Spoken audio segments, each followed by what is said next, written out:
What if the world is watching two completely different wars at the same time? Iran claims it has crippled multiple American military bases across the Middle East. The Pentagon says the damage is minimal. So who is telling the truth? Tonight, we break down the facts, the propaganda, and the real risk of a regional war. In the early hours of the escalation, missiles and drones lit up the skies over some of the most heavily defended locations in the Middle East.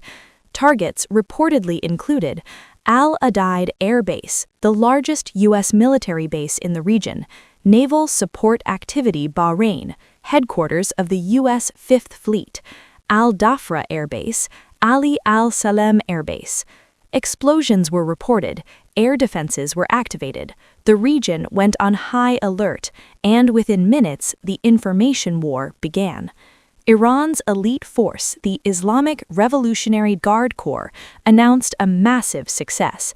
According to their statement, multiple U.S. bases were hit, strategic infrastructure was destroyed, and American military operations were paralyzed.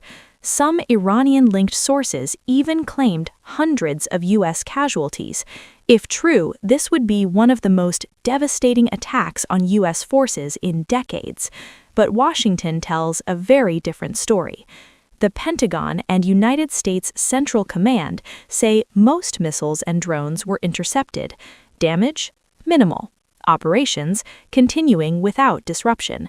Yes, there were casualties, but nowhere near the scale being claimed. So how can two sides describe the same event in completely opposite ways? Satellite imagery shows no evidence that any major U.S. base has been completely destroyed. Runways are still intact. Aircraft shelters are operational. Naval command structures are functioning. This suggests something important.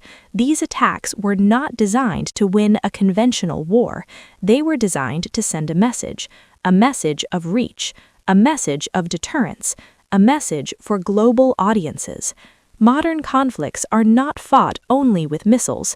They are fought with narratives. Iran needs to show strength to its allies and its population. The United States needs to project control and stability in the region, because perception shapes oil prices, global markets, military alliances, and the decisions of other nations. In this war of images and headlines, controlling the story is almost as important as controlling the battlefield. These bases are not just buildings, they are the backbone of U.S. power in the Middle East. From here, the U.S. monitors shipping lanes, conducts air operations, and responds to regional threats.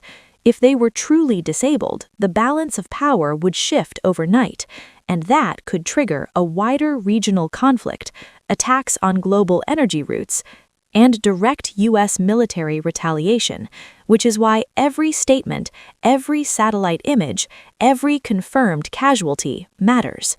The biggest question now is not what happened, it's what comes next. Will the United States respond militarily? Will Iran escalate further? Or is this calibrated, a dangerous but controlled confrontation? Because history shows the most devastating wars often begin with limited strikes that were never meant to go this far. So here is the reality. No verified report confirms that a U.S. base has been completely destroyed, but the conflict is real, the casualties are real, and the tension is higher than ever. This is not just a military confrontation, it is a battle for dominance, perception, and the future of the Middle East. And the world is watching. If you want fact-based, cinematic breakdowns of global conflicts, subscribe now, because the next update could change everything.